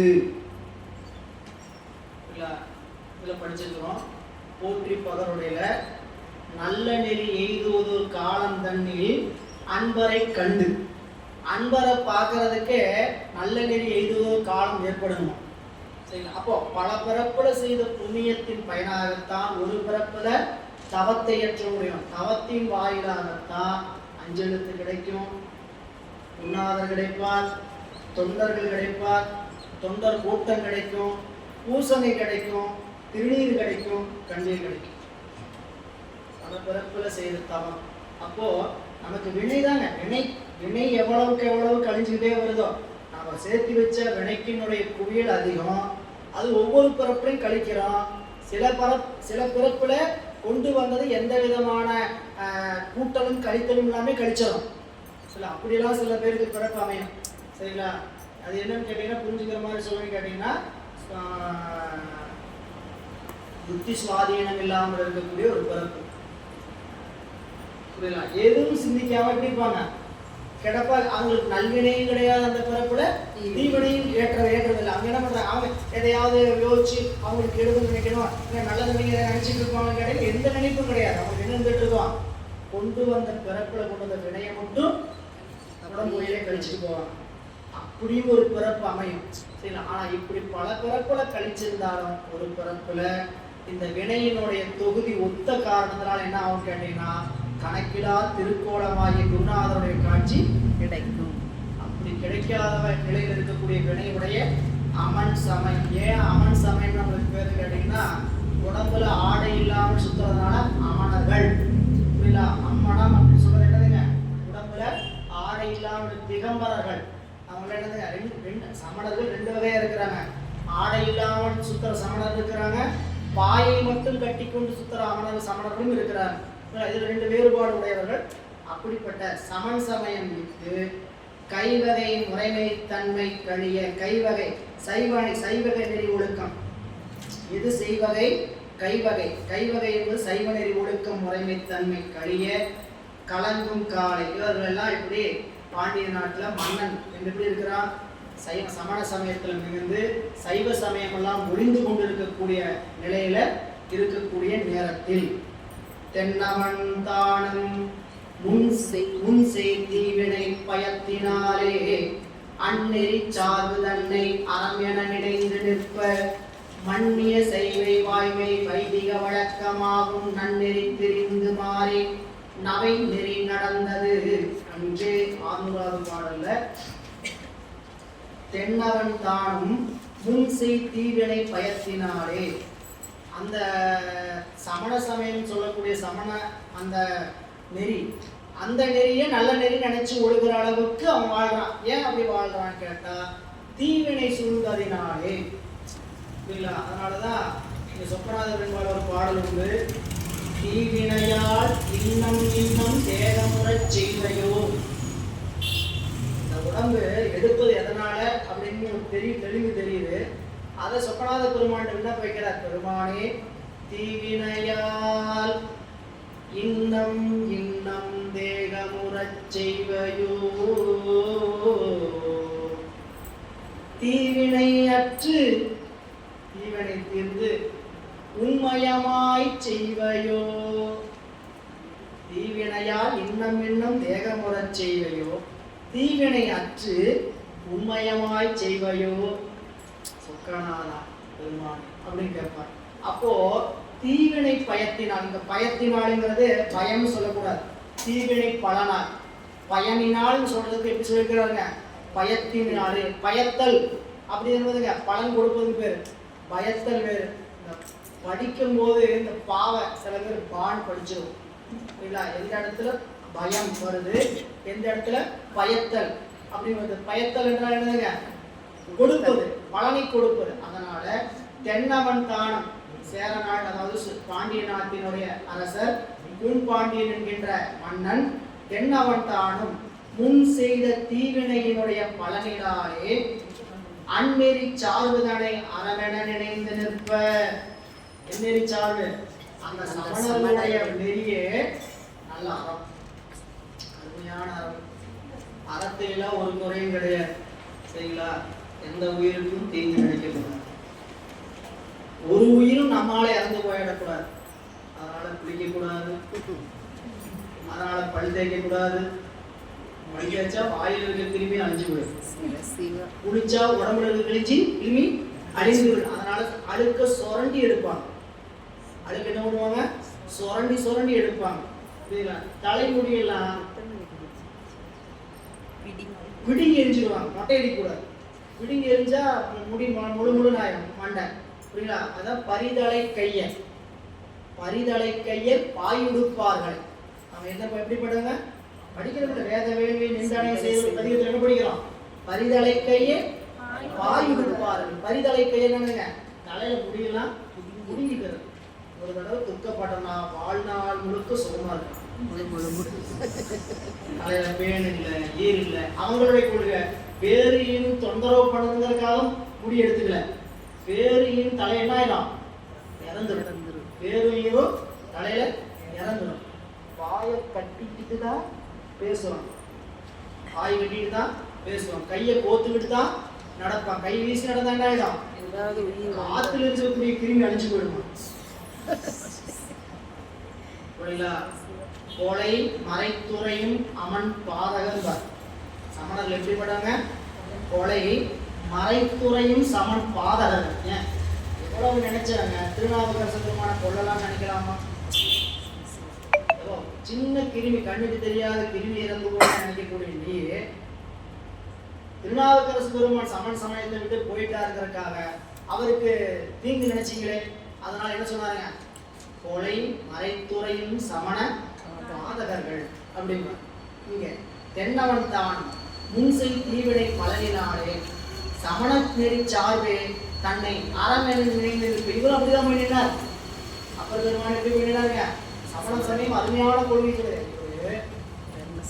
சமண சமயத்துக்கு போனப்போ ஏதோ முத ஒரு சமயத்தை பார்த்து போய் பிடிச்சி சேரல. பல சமயத்தை ஆராய்ச்சி பண்ணி இருக்கிற சமயத்திலே மிக உயர்ந்த சமயம் இது சமண சமயம் தான் சொல்லி போய் சேர்ந்தார். அவர்களோட 40 ஆண்டுகள் கழிந்து சைவ சமயமே சமயம் அப்படின்னு என்னானார்? உறுதிப்பாட்டோட. அப்ப இங்க அந்நெறி சார்பு தன்னை சமண சமய சார்பு தன்னையே அறம் என நினைந்து நிற்ப மன்னிய சைவ வாய்மை வைதிக வழக்கமாகும் நன்னெறி பிரிந்து மாறி நிலை பெற்ற சைவ சமயம் என்று சொல்லக்கூடிய சைவ வாய்மை வைதிக வழக்கம் என்னாச்சுன்னா நன்னெறி பிரிந்து, நல்ல நெறி பிரிந்து மாறி நவை நெறி நடந்ததன்றே. நவை நெறினா குற்றம் தீங்கு நிரம்பிய நெறி, குற்றம் நிரம்பிய நெறி, தீங்கு நிரம்பிய நெறி. ஏங்க அந்த சமண சமயமும் நல்லதுதானே சொல்றாங்க. அந்த சமண சமயத்தை ஏன் 7ஆம் நூற்றாண்டு இருக்கக்கூடாதுன்னு பிள்ளையார் இவ்வளவு கடிந்து மாற்றினார் அப்படின்னு கேட்டா, சமண சமயத்தில் இருந்தவர்கள் சைவ சமயத்தில் இருக்கக்கூடிய மத சமயத்தை மிகவும் கீழ்மைப்படுத்தினார்கள். சைவர்களை எல்லாம் ஒழித்தே தீர வேண்டும், கண்ணால பார்க்கவே கூடாது முடிவு இருந்தாங்க. திருநீர் பூசணவங்கள பார்க்கக்கூடாது, திருநீர் பூசணவங்க பேசுறத கேட்கக்கூடாது. சரிங்களா? இப்போ நம்ம புரிஞ்சுக்கிற மாதிரி சொல்லணும்னு வச்சுக்கோங்க. நம்ம யாராவது பக்கத்தில் வந்து நம்ம பக்கத்தில் நிற்க வராங்க, நான் பாருங்க தூரம் ஒதுக்குறீங்கன்னு எப்படி இருக்கும் அவங்களுக்கு. ஏதோ ஒரு காலம் இருந்தது இல்லைங்களா, ஒரு குறிப்பிட்ட சமூகத்தில் வந்து பக்கத்திலேயே நிற்கக்கூடாது. நின்னாங்கன்னா என்ன பண்ணுவாங்க, தபால் தூரம் ஒதுங்கிடுவாங்க. தீட்டு சைவ சமயம் இருக்கக்கூடியவர்களை இப்படி நாட்டில் நடத்தினாங்க. சில பேர் தான் இருந்தாங்க, அப்படிப்பட்டவங்க என்ன பண்ணாங்களாம், திருநீர் பூசிட்டு வந்தா கண்டு முட்டு. சிவபெருமானே திருநீர் சைவ சமயத்தை பற்றி பேசலாம். காதை பொத்திக்கிறது, காதை பொத்திக்கிறதுன்னு என்ன, எனக்கு பிடிக்காத ஒரு செய்தியை நான் என்ன பண்ணக்கூடாது, கேட்கக்கூடாது. அது பாட்டா சத்தமாக போட்டாங்க வண்டியில், என்ன பண்ணுறது, ஹெட்ஃபோனை போட்டு அடைச்சிக்கணும். அப்பயும் கேட்குது, நம்ம பாட்டை உள்ள போட்டுவோம். அது கேட்கக்கூடாது, கெட்டது கேட்கக்கூடாதுன்னா என்ன பண்ணுறது, நம்ம பாட்டை கேட்கறது. இங்கே அப்படிப்பட்ட ஒரு சூழல் நிலவி வருகிறது 7ஆம் நூற்றாண்டுல. 3ஆம் நூற்றாண்டுல இருந்து 6ஆம் நூற்றாண்டு முடிகிற வரைக்கும் தமிழகத்திற்கு ஒரு இருண்ட காலம் வரலாற்றில் நாம் படித்திருக்கக்கூடியது. தமிழர்களிடத்திலிருந்த மிகப்பெரிய சொற்களஞ்சியம் என்று சொல்லக்கூடிய இலக்கண இலக்கியங்களை எல்லாம் அழித்தார்கள், சமயத்தை அழித்தார்கள். சைவ சமயம்தான் இந்த மண்ணினுடைய சமயம். மற்ற சமயம்லாம் இல்லைன்னு நினைச்சக்கூடாது. இப்போ நீங்கள் நல்லா புரிஞ்சுக்க வேண்டியதுன்னு கேட்டீங்கன்னா, படிநிலையில ஒவ்வொரு சமயமும் இறைவன் தான் கொடுத்திருக்கிறார். 24 சமயத்துல முதல் சமயமாக இருப்பது கடவுள் இல்லைன்னு சொல்லக்கூடிய சமயம் நாத்திகம். அந்த நாத்திகம் என்கின்ற கடவுள் சமயத்தை வகுத்ததும் சிவபெருமானே. ஏன் வகுத்தார், கடவுள் இல்லைன்னு சொல்றது அவரே ஏங்க சொல்லணும் அப்படின்னு கேட்டா, முதல்ல கடவுள் இல்லைன்னு சொல்லி புரிய வச்சு, புரியல, அப்புறம் கடவுள் இல்லைங்க, கடவுளுங்கிற வார்த்தையை அப்பதான் நீ முதல் கேள்விப்படுற. இப்ப நீ அறிவுக்குள்ள கடவுளுங்கிற ஒரு வார்த்தையே வரல, புரியல, எல்லாம் நானே, எனக்கு கண்ணால பார்க்காத ஒரு பொருள் நம்ப மாட்டேன் அப்படிங்கிற அறிவு முதல் வந்தது. இதுல கண்ணால பார்த்துதான் எல்லா பொருளையும் நம்ப கூடாது, அறிவினால் யூகித்து அறிவுன்னு அடுத்த நிலை வந்தது. இப்படி படிப்படியா உயர்த்திட்டு போய் சைவ சமயம் என்கின்ற ஒன்றை அறிவதற்கு பல்லூரி காலம் அரணை அச்சிக்க நல்லறிவு சற்றே வாய்க்கும். இப்போ பாண்டிய நாட்டினுடைய நிலை என்னன்னு கேட்டா, அரசனும் தீவினை பயத்தினாலே சமண சமய சார்பே அறம் நினைந்து என வாழ்கிறான். பாண்டிய நாட்டில் நிலை பெற்ற சைவ சமயம் எங்கும் இல்லை, நாட்டில் எங்கேயும் இல்லை. குற்றமுடைய நெறிகள் தான், புத்தரும் சமணர்கள் தான் பெருகி இருக்கிறாங்க. ஏன்னா 3ஆம் நூற்றாண்டு 6ஆம் நூற்றாண்டு வரைக்கும் கலப்பரர் காலம். கலப்பரர் வந்து என்ன பண்ணிட்டான்னு கேட்டீங்கன்னா, மற்ற சமயங்களெல்லாம் ஆதிக்கத்தை நிறுத்திட்டு சமண சமயத்தினுடைய ஆதிக்கம், பௌத்த சமயத்தினுடைய ஆதிக்கம் மற்றும் பல சமயம், சரிங்களா, இங்கே பெருமையாக பேசப்பட்ட சமயம் எதுன்னு கேட்டிங்கன்னா பௌத்தமும் சமணமும் தான். அப்படிப்பட்ட சமயத்தினுடைய நெறி நடந்து கொண்டிருக்கிறது. ஊழிய தமிழ்நாட்டுள்ள பொருவில் சீர்பதிகள் எல்லாம் பாலியும் அருகர்மேவும் பள்ளிகள் பலவும் ஆகி சூழ் இருள் குழுக்கள் போல தொடைமையில் பீடியோடு மூடி நீர் கையில் பற்றி அமனரே ஆகி வைப்ப.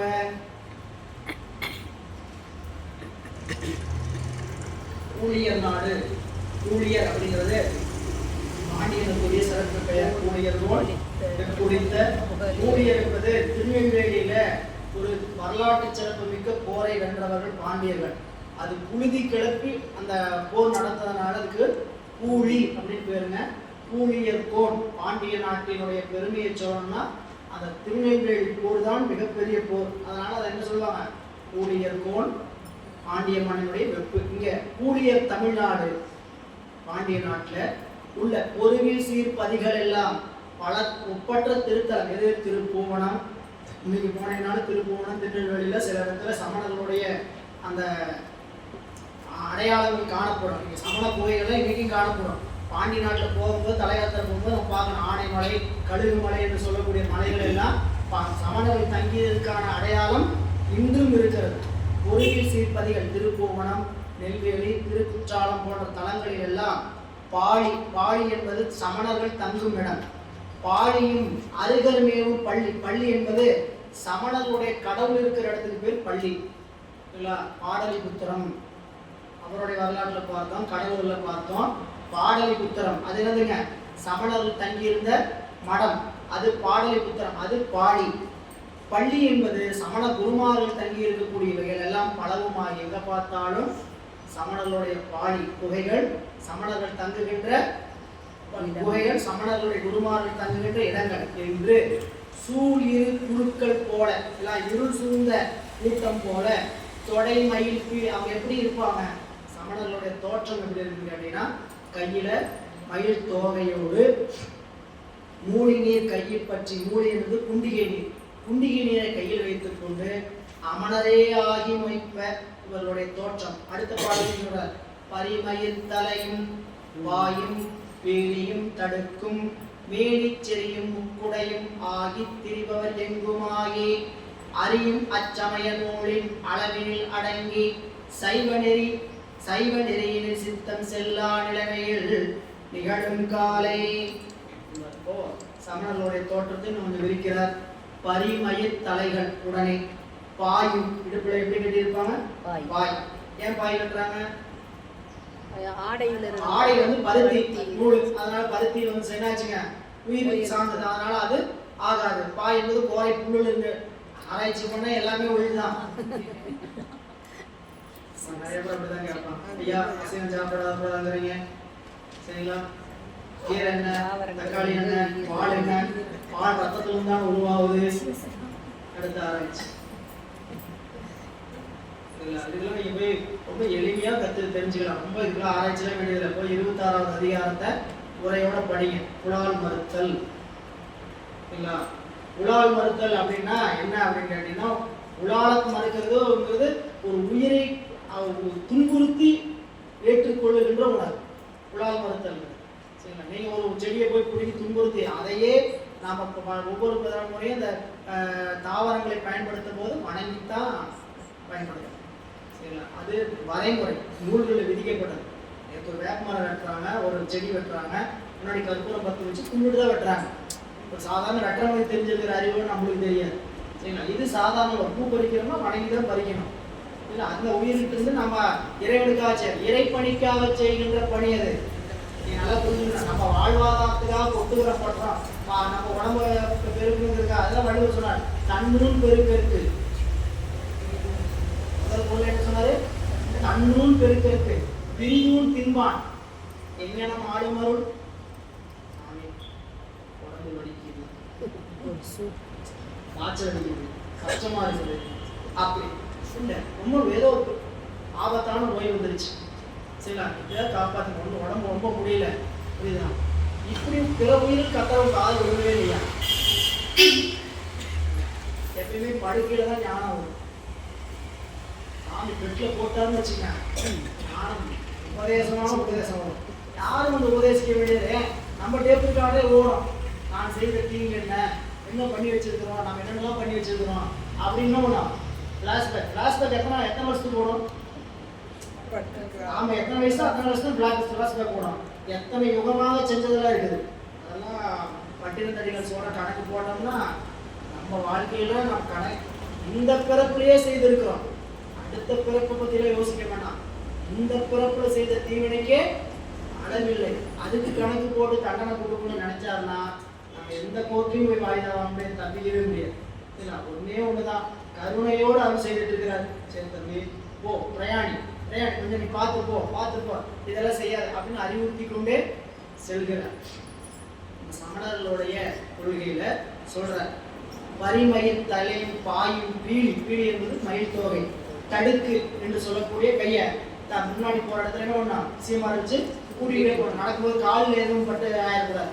அதனால தொடப்பத்தை வச்சு கூட்டிகிட்டே போகணும். கூட்டிகிட்டே மேனிச்செறி முக்கொடை, உடம்புல சமண கடவுளுக்குரிய அச்சுகளை பதித்துக் கொள்வது ஒரு வகைக்குரிய மூன்று தெய்வத்தை அவங்க அறிவதற்குரிய அச்சுகளை பதித்து கொடைய உடம்பு மேல படு வச்சுக்கிறது.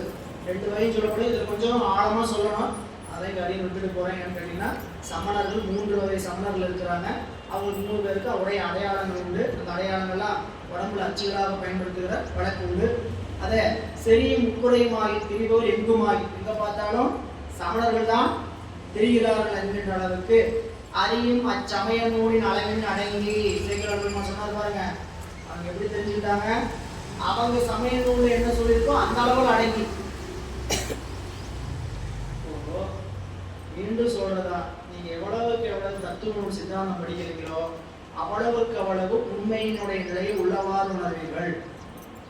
சைவ சமயத்துக்கிட்ட வந்துட்டோங்கிறதுக்காக சிவபெருமான் தான் முருகர் கடவுள் நம்பாதீங்க, சைவம் தான் வேணும்னு நம்பாதீங்க. நீங்க கொஞ்சம் அதாவது எங்களுக்கு தத்துவ நூல் சித்தாந்த நூலை வந்து சூத்திரமா படிச்சா புரியல அப்படின்னா உரைநடையா இருக்குது நிறைய தத்துவ நூல் இல்ல. இந்திய தத்துவ ஞான நூல்னு சொல்லி எழுதியிருக்கிறார் நூல், இந்திய தத்துவ ஞான தத்துவ நூல்கள் அப்படின்னு சொல்லி எழுதியிருக்கக்கூடிய நூல் இருக்குது. இந்திய நாட்டுல என்னென்ன சமயங்கள் பேசப்படுவதோ அத்தனை சமயத்தின் நடுநிலைமைன்னு சொல்லியிருக்கிறாங்க. இதுதான் உயர்ந்தது, இதுதான் தாழ்ந்ததுதான் சொல்லலை. நாம என்ன பண்ணுவீங்கன்னு கேட்டீங்கன்னா படிச்சு தெரியணுங்க. தெரிய முடியுமா? போய் யாராவது ஒரு கூட்டத்தில் நின்னோம்னா அந்த கூட்டம் தான் பெருசு நின்றுடும். ஏன்? நம்மளுடைய அறிவு எப்படிப்பட்டது? சார்ந்ததை மன்னம் சாதல். அப்படி நின்னுட்டு அந்த இடத்த விட்டு வெளியும் வரமா முடியாது. அங்க போய் என்ன ஆயிடுவோம்? டம்ப் ஆயிடுவோம், லாக் ஆயிடுவோம். அதை விட்டு வெளியும் வரமா ஏற்றவும் முடியாது. நம்மளால எவ்வளவு ஒரு பக்கம் அதெல்லாம் படிச்சு பார்க்கும்போது சரியா தோணும். சில இன்னொரு பக்கம் என்ன தோணுனா இவ்வளவு நாள் இதில் வாழ்ந்தாச்சு, இங்கிருந்து வெளியே வந்தோம்னா திருநாவுக்கரசு பெருமானுக்கு இல்லாத யாருமா அது இருக்கும் போது 40 ஆண்டுகள் ஓபிஎஸ் மாதிரி தான். உள்ளுக்குள்ள எவ்வளவு அலைகடலான போராட்டம் இருந்துட்டு இருக்கும் யோசிச்சு பாருங்க. சரிங்களா? ஏன்னா அங்க எல்லாம் உண்மை நெறி இல்லைன்னு தெரிஞ்சுட்டு வெளியே வர்றதுக்கான தைரியம் வேண்டும், திராணி வேண்டும். இவங்க சொன்னவங்க எல்லாம் ஒரு சார்புடையவங்க சொல்லலை. சைவ நெறி சமயம் என்பது நீங்க வேதாந்தத்தை படிச்சுட்டு சைவ சித்தாந்தத்துக்கு மாறுறது எத்தனையோ பேர் இருக்கிறாங்க. எது வேதாந்த கொள்கையே தெரியாம வேதாந்தத்துல இருக்கவும் பல பேர் இருக்கிறாங்க. அதுதான் இங்க குழப்பம். சரிங்களா? வேதாந்தத்தை படிக்கிறவங்க இந்து சமயம் என்று சொல்லக்கூடிய 6 சமயம் இருக்கு. சரிங்களா? அங்க 24 சமயத்துல ஒரு வைஷ்ணவம் இருக்கு. இதை யாராவது ஆராய்ச்சி பண்ணுவோமான்னு கேட்டா பண்ண மாட்டோம். இங்க ஒரு வைணவம் இருக்கு, அங்க ஒரு வைணவம் இருக்குது. இங்க 24 சமயத்துல போய் வைஷ்ணவர்கிட்ட கேட்டீங்கன்னாவே தெரியாது. வைஷ்ணவர்கிட்ட போய் 2 வைஷ்ணவம் இருக்குன்னு சொன்னா ஒத்துக்குவாங்களா? புரியல? நிறைய அதெல்லாம் சொல்ல முடியல. இதெல்லாம் எதையும் பார்க்காம ஆராய்ச்சி பண்ணாம பக்தி நெறி அறியாத மூர்த்தர்கள் மேல்படி பக்தி நெறி அறிவித்து பக்தி நெறியில் சிவபெருமான் மட்டும்தான் அதுதான் அப்படின்னு இருந்துட்டா பிரச்சனை இல்லை. ஆராய்ச்சி கூட இல்லைங்க எல்லாத்தையும் அப்படின்னாவே அங்க என்ன ஆகும்? ஒரு தடையும் இல்லை. மறுபடியும் சொன்னேன், யாரும் அங்க போய் நீங்க மற்ற தெய்வ வழிபாட்டில் நிற்க போறதெல்லாம் கிடையாது. இன்னும் பல பிறப்புகளை கடக்க வேண்டியிருக்கு. இன்னும் பல பிறப்புகளை கடக்கணும். அந்த பிறப்பு எங்க போய் அமையும்? இப்ப கிடைச்சிருக்கிற அறிவு நிறைய அருமையான அறிவு கொடுத்திருக்கிறார். அதனாலதான் பாரதி சொன்னார், என்னை சுதர்மிகும் அறிவுடன் படைத்து விட்டார். எப்படிப்பட்ட அறிவுடன் படிச்சிருக்கிறார்? அறிவு இல்லாம கொடுத்திருந்தா பரவாயில்ல. சரிங்களா? சிந்திக்கிற ஆற்றலை கொடுத்து, சரிங்களா? இது இப்படிப்பட்ட சீரடியார் கூட்டமும் வைத்து, விவாச பெருமான் சொன்னாரு, சீரடியார் கூட்டமும் வைத்து இப்படியெல்லாம் வைத்து விட்டு இங்க ஒண்ணு நம்மளை வச்சிருக்கிறவருக்கு தெரியாமையா கொண்டு நிற்க வைக்கிறார். அப்ப நம்ம என்ன பண்ணணும்? எதையும் ஒரு ஆராய்ச்சி அறிவோடையும் பார்க்கறதுக்கு அறிவு வச்சுக்கணும். சரி, என்ன சொல்றாங்க, நாமளும் கொஞ்சம் படிச்சு பார்ப்போம் அப்படின்னு. வள்ளுவர் எந்த சமயத்தையும் மேல பேசக்கூடாது. ஏன்னா ஒரு புது மறைநூல் எழுதியிருக்கிறார், உலக பொது மறைநூல் எழுதியிருக்கிறார். அவருடைய நூல்ல போய் பரிமேலாளர் எழுதுற உரை எடுத்து படிச்சு பார்த்தீங்கன்னா தான் தெரியும். பரிமேலாளர் ஒரு வைணவர். அவர் முதல் கடவுள் வாழ்த்துக்கு என்ன உரை எழுதியிருக்கிறான்னு போய் படிக்கணும். அதெல்லாம் படிச்சோம்னா தான் எங்க நிற்கிறோம் நாம.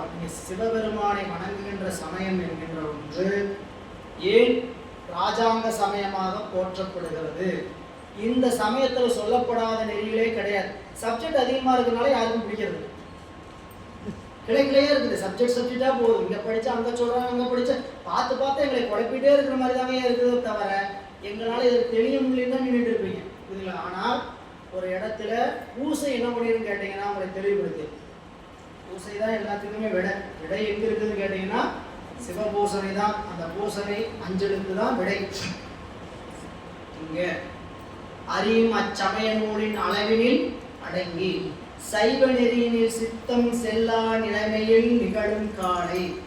சைவ நெறியில அறிவு போகாம நிற்கக்கூடிய நாட்களில் வரிசிலை தென்னவன் தான் உயிர்க்கு வளவர் கோமான் திருவுயிர்த்து அருளும் செல்வ பாண்டிமா தேவியாரும் குறைகடல் அமைச்சனாரும் குலச்சிறையாரும் என்னும் இருவதம் பாங்கு அன்றி சைவம் அங்கு எய்தாததாக.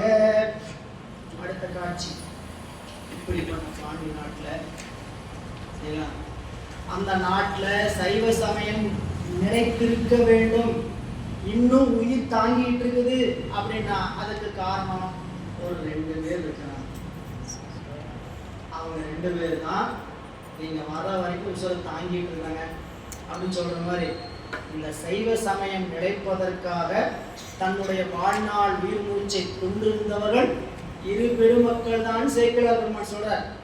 ஏன்னா மற்றவங்களே எங்கேயாவது இருப்பாங்க, ஆனா எப்படியாவது மீண்டும் பாண்டிய நாடு என்ன ஆகணும், சைவ சமயத்திற்கு திரும்ப வேண்டும் என்ற உள்ளார்ந்த அன்போடு நாள்தோறும் பெருமான் சொப்பனாரத்தை வேண்டிட்டு இருந்த ஒரு 2 பேர் தான் சொல்றாரு. அதுக்கு குறிப்பு சொல்றாரு. சேக்கிழார் பெருமானுடைய கவிஞர்களுக்கு அங்கங்க நாம ரசிக்க வேண்டிய இடத்துல ஒன்று, வரிசிலை தென்னவன் தான். வரி என்று சொல்லக்கூடிய வரிந்த வில்லையுடைய வரி சிலைனா வரிவில் எல்லாம் கட்டப்பட்ட வில், அப்படிப்பட்ட வீரத்தை பொருந்திய தென்னவன் தான் உயிர்க்கு அப்படின்னு அவன் உயிர் வாழ்வதற்கு உயிர்ப்பதற்கு வளவர் கோமான் திருவுயிர்த்தருளும் செல்வ பாண்டிமாதேவியாரும் பாண்டிய மன்னன் வாழ்வதற்காக உயிர் வாழ்வதற்காக வளவர் பெருமானாய சோழர் பெற்றெடுத்து கொடுத்த பிள்ளை. சரிங்களா? இப்ப நான் புரிஞ்சுக்கிற மாதிரி சொன்னாங்க, நீ வாழணும், நீ நல்லா இருக்கணும், அப்ப என்னை பெற்று போட்டுருதான் சண்டை படத்துல பேச்சு வார்த்தை சொல்லுவோம். சரிங்களா? நான் வாழறதுக்கான சொல்லிக்கிறேன், நீங்க அப்படியே ஜாஸ்தி மாத்தி புரிஞ்சு வச்சுக்கிறேன். சரி, அப்போ நீங்க சொல்ற வளவர் கோமான் திருவுயிர்த்து அருள் அப்படின்றதுங்க, இங்க பாண்டிய மன்னன் நல்லா ஆகணும், அவன் உயிர் வாழும். ஏன்னா அவருடைய உயிர் போற நிலையில பாண்டிய மாமே மங்கையரசியாருடைய அழைப்பினால்தான் திருஞான சம்பந்த பிள்ளையார் வர்றார். அப்போ பிள்ளையார் வருவதற்கு காரணமாக அமைந்தவர் மங்கையரசியார். அதனால பாண்டிய மன்னனுடைய உயிர் பிழைப்பதற்காக அதை சொல்றார்.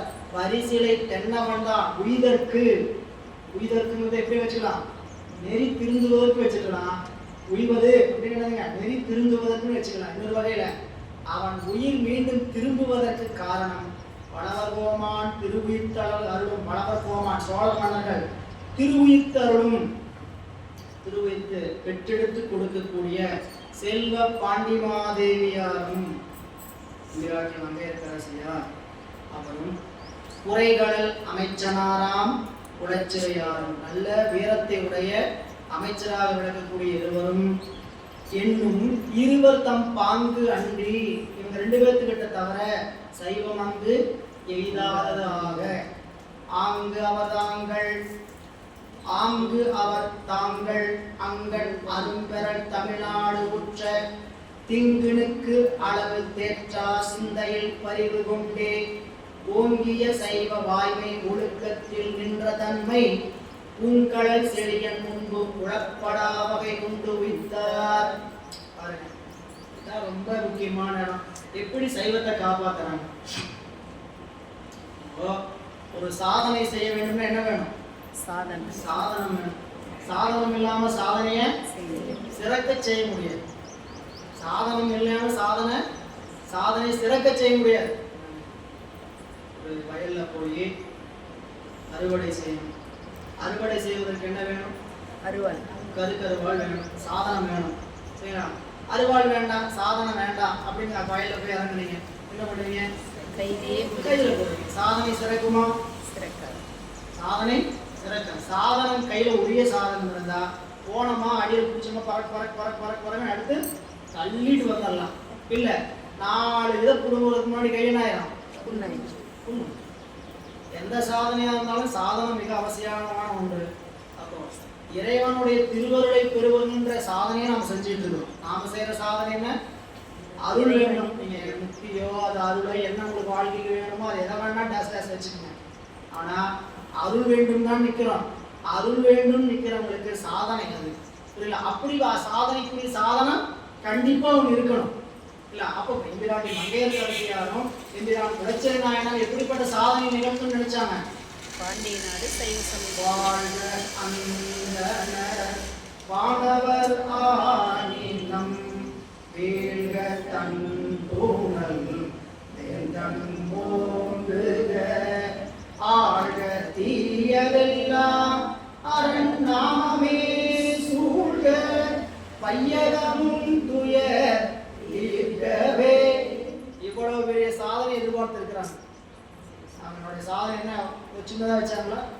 பாண்டிய நாட்டில் இருக்கக்கூடிய ஒவ்வொருவரும் சைவராகும். பாண்டி நாட்டில் இருக்கக்கூடிய சமன் பள்ளிகள் பாடிகள் எல்லாம் சைவ திருக்கோயிலா மீண்டும் மனங்களா உருவாக வேண்டும் அப்படிங்கிற உணர்ச்சியோடு இருக்கிறாங்க. அப்படிப்பட்டவங்களுக்கு எது சாதனம் இல்லாம சாதிக்க முடியுமா? ஆனா சாதனத்தை உபயோகப்படுத்த முடியுமா? கண்டு முட்டு சாதனத்தை உபயோகப்படுத்த முடியாது. தெரியுதுதான் சாதனம். சாதனத்தை உபயோகப்படுத்த முடியாது. கண்டு முட்டு கேட்டு முட்டு. ஆனா கடைபிடிச்சோம் சொல்றார். ஆங்கு அவர் தாங்கள் கருணையோடு அரும்பெறல் தமிழ்நாடு உற்ற தீங்கினும். 2 பேரும் தமிழ்நாடு உற்ற தீமைக்கு அளவு தேற்றா சிந்தையில் பறிவு கொண்டே. 2 பேரும் இந்த இரு பெருமக்களும் தமிழ்நாடு பொருந்தி இருக்கக்கூடிய தீங்கினுக்கு தங்கள் மனதில் எப்படிப்பட்ட துன்பப்பட்டார்களாம்? அளவில்லாத துன்பப்பட்டார்கள். அதற்கு துன்பம் கொண்டவர்களாகி ஓங்கிய சைவ வாய்மை ஒழுக்கத்தில் நின்ற தன்மை. அவங்க சைவ வாய்மை ஒழுக்கத்தில் நின்றாங்க. எப்படிப்பட்ட சைவ வாய்மை ஒழுக்கத்தில்? ஓங்கிய சைவ வாய்மை ஒழுக்கத்தில் நின்ற தன்மை பூங்கடல் செழியின் முன்பு புலப்படா வகை கொண்டு வைத்தார். அரசருக்கு தெரியாது. அரசருக்கு தெரியாது அப்படின்னு அரசர் முன்பாக திருநீர் பூசுவதோ பண்றதோ பண்ண மாட்டாங்க. அமைச்சருக்கோட நிலைமை வேற. மனைவிக்கு நிலைமை யோசிச்சு பாருங்க. தன்னுடைய கணவனுக்கு தெரியாம சைவ சமயத்தை கடைபிடிக்கணும்னா எவ்வளவு பெரிய கஷ்டம் இல்லையா? அதாவது உள்ள சொல்லுவாங்க திருநீர் கூட பூசும்போது திருநீரா பூச மாட்டாங்க. சந்தானத்தை குறைச்சி சந்தானம் பூசிக்கிற மாதிரி தான் பூசிக்குவாங்க இல்ல. பல நேரம் திருநீரை மார்புல மறைவா வச்சுக்குவாங்க அப்படின்னு. அப்படிப்பட்ட வகையில உயிர்த்தார்கள் தான். பூங்கடல் செழிய முன்பு புலப்படா வகை உண்டு உயிர்த்தார். எண்ணெறி ஒழுகுகின்றார் ஏழ் உலகு உய்ய வந்த மன்னிய புகழி வேந்தர் வைதிக வாய்மை சைவ செந்நெறி விளக்குகின்றார். திருமறைக்காடு சேர்ந்த நன்னிலை கண்ணி நாட்டு நல்வினை பயத்தால் கேட்டார். இப்படி வாழ்கின்ற நாட்கள்ல ஒழுகுகின்ற நாட்கள்ல ஏழு உலகம் உய்வதற்காக வந்த சீர்காழி பிள்ளையார் திருமறைக்காட்டில் இருக்கிறாருங்கிற நல்ல செய்திய பாண்டிய நாடு செய்த நல்ல வினை காரணமாக நல்லவங்க சில பேர் சொல்ல கேட்டாங்க. இது எல்லாமே நல்ல வினையினால வந்து சேருன்ற ஒவ்வொரு செய்தியும் நமக்கு ஒரு செய்தி காதுக்கு வந்து சேரல தீவனை இல்ல வலுக்கட்டாயமா வந்து நம்மளை கூப்பிடுறாங்க. ஒன்றும் தொந்தரவு பண்ணிட்டே இருக்கிறீங்கன்னு சொல்லாதீங்க. நல்ல வினை இருக்குனாலும் உங்களை கூப்பிடுறாங்க. தீவனை இருந்தால் எப்படி பண்ணுறதுக்கு கூப்பிடுவாங்க உங்களுக்கே தெரியும். சரிங்களா? நண்பரை பார்க்குறீங்க சரிங்களா? சாயங்காலம் நேரம் பார்த்தீங்க, சனிக்கிழமையா இருக்குது, நீங்களாம்